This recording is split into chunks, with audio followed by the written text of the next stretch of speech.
Welcome to Deleted Saves.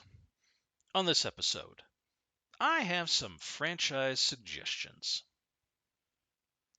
Listeners, as much as I have enjoyed some great indie games in the last year, and let's be truthful, there have been some bangers and some real pieces of shit out there. I always do feel just a bit guilty buying into the constant cycle of remakes/reimaginings and franchise sequels in a AAA world where always online live service multiplayer no plot arena fuckwit garbage with endless season passes and microtransactions for the point of endless unfettered growth is just the normal standard now.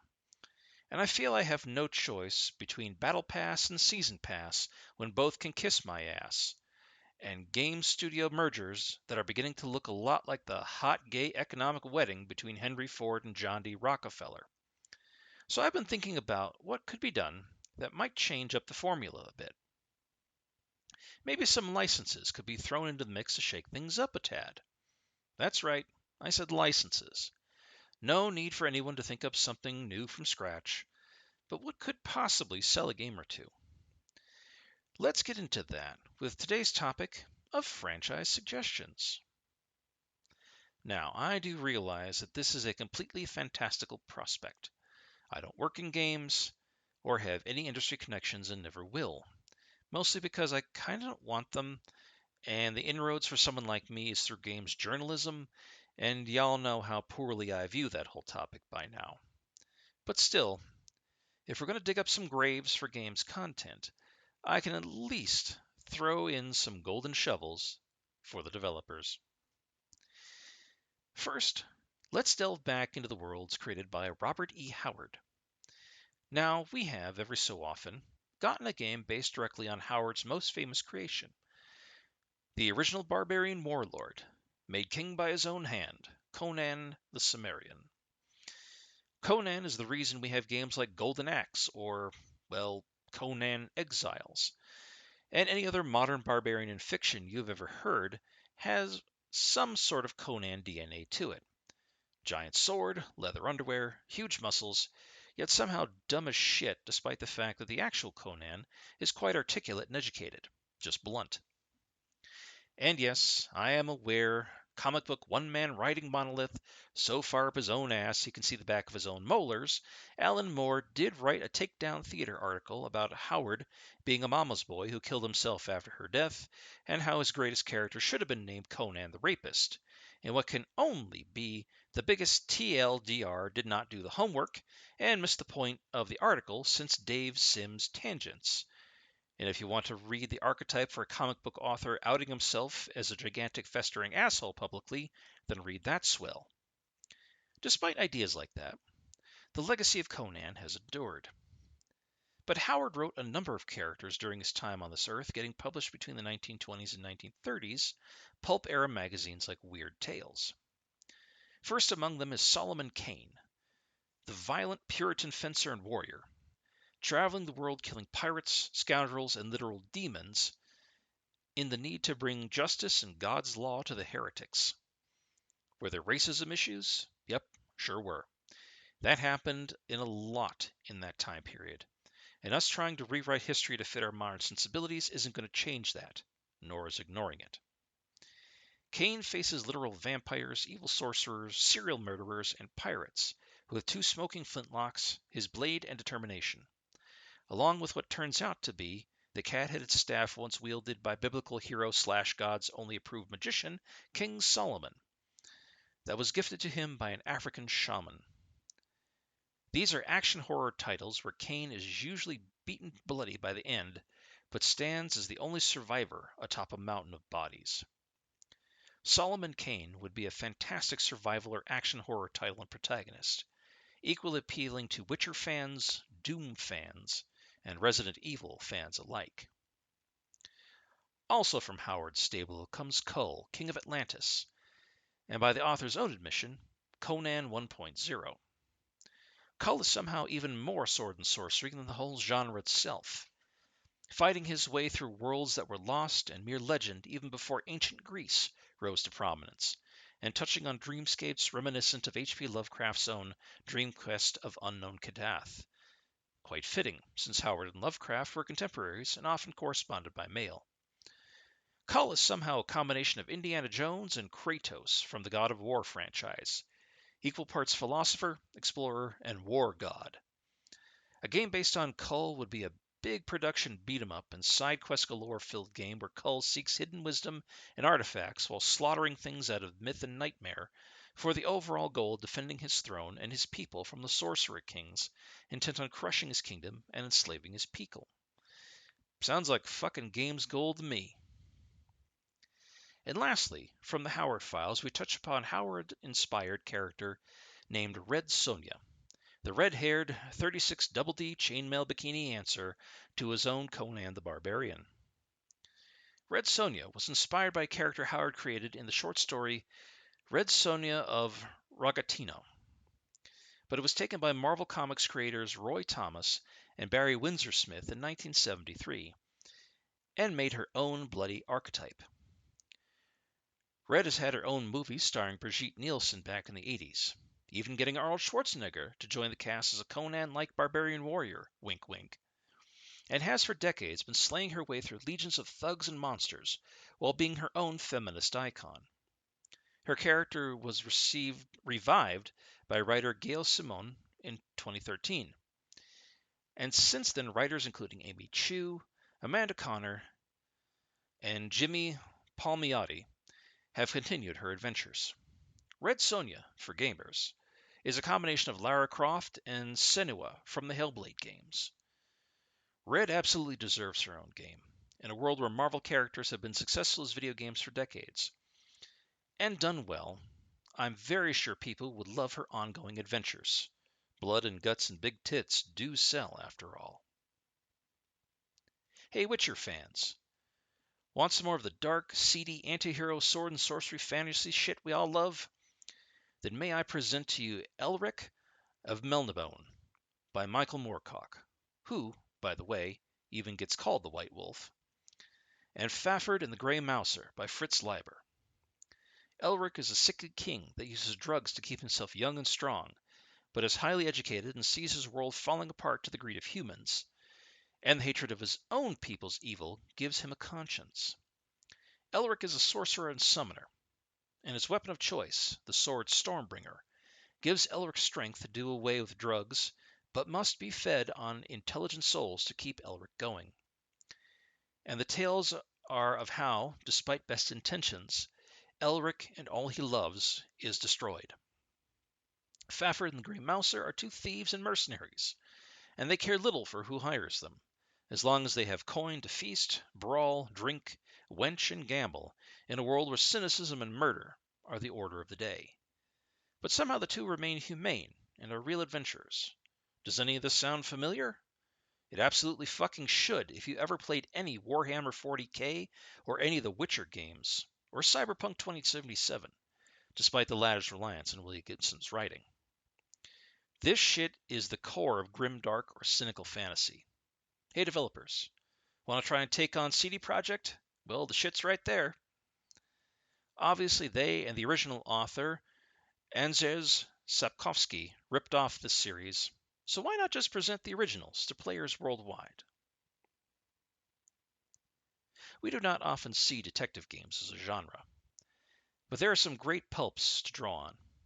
Sure, we had Deja Vu going back to even the NES days, or more recently the mixed genre of Murdered Soul Suspect, or Rockstar Games, trying to get into the genre by slapping the worst parts of a GTA skin on it to get LA Noire. Admittedly, majority of that was based on the movie Chinatown, which, as we all know, was such a profound cinematic hit with gamers worldwide. Come on, guys! And of course, Sherlock Holmes, because those are there too, I guess. But holy hot shit. Raymond Chandler's Philip Marlowe has been right there this whole time. Or Dashiell Hammett's Sam Spade. Hell, even something crazy like Mike Hammer. All are the archetype for post-war tough guy detective, dodging bullets and dodgy dames with equal skill. Really, it's all in the writing. But you absolutely have a detective who has to grill suspects, get vague answers, and not necessarily get the truth on every game. A good writing team could instill the action and gunfights of these pulp detectives, but make the story a little open-ended to having different paths open up based on who you believe. Hell, how hard would it be to do the Shadow of Mordor Nemesis system so that the person who did the crime changes every time, or at least enough times to have the player need to rethink approaches or what tools they need to complete an investigation for a few playthroughs? It doesn't even have to be set during the 1940s and 50s, as many of these pulp detectives were. Make it Blade Runner, which is what happened to that franchise. And I'm not talking about the political drama and philosophy of Disco Elysium. Those detectives are not philosophers, but tough guys who think laterally before any of you say anything. All I'm saying is that we could have had an amazing pulp detective franchise on our hands with plenty of action and modern conveniences, but no one wants to do the legwork. Such a shame. Now, I'm not saying everything from the pulp era has lasted or would find a home these days. Superman and Batman were pulp era characters who we still use in games to this day, but with the modern changes. And Lovecraft's own Cthulhu mythos has outlasted the man himself and done well in modern times because of his superpower, other than racism, was corresponding with other authors who wrote and expanded upon his own work. Sort of a Cthulhu cinematic universe, if you like. And because a dedicated few thought it would be great to add snippets of his work into everything from Bloodborne to Dredge to Soma to Alone in the Dark. Quite a diverse cast, but the tentacles and madness binds them all. But a lot of games could be made on some of the left behind players of the pulp era. For every Buck Rogers and John Carter of Mars who have fallen by the wayside and been left behind in their pulp worlds, I know the movies based on them have flopped, so it's unlikely a game would fare better. There is a Doc Savage, or the villain Dr. Satan, or a cult explorer Phantomas. There's gold in them there old books, y'all. Are many products of their time? Yes. Different world, as I said, and trying to relitigate it only makes an ass out of you. But they could be drawn from or modified to fit a modern narrative. Then again, Batman and Superman were products of their time too, but no one has said too much about that. We saw some of these ideas come through in the world of Fallout 4, but they were much expanded on and could be expanded on. Many people are unaware that a lot of superheroes in games we see today are the results of titles like The Phantom or The Shadow or Zorro, products of their time, but without them, you wouldn't have Marvel's Spider-Man 2 or anticipation for the eventual Wolverine game. Yes, their movies flopped because they were done by passionate 60-year-old movie makers in the late 1990s who remember these titles from when they were kids, so they don't really work now. But you could use those ideas to build something new. I'll toss out one more idea here. Hey kids, y'all like them thar Baldur's Gate 3? Well, it turns out Wizards of the Coast does have a few more settings they could do isometric tactical role-playing games with. Technically, they used to have a few in the past that were when they were still TSR games and licensed them out to developer SSI, those being Dark Sun and Ravenloft. Both had plenty of role-playing games attached to them before the overwhelming popularity of the Forgotten Realms setting took hold. But they could stand for some modern interpretations, such as a horror role-playing game like Vampire the Masquerade Bloodlines, or a dark fantasy game like Dragon Age.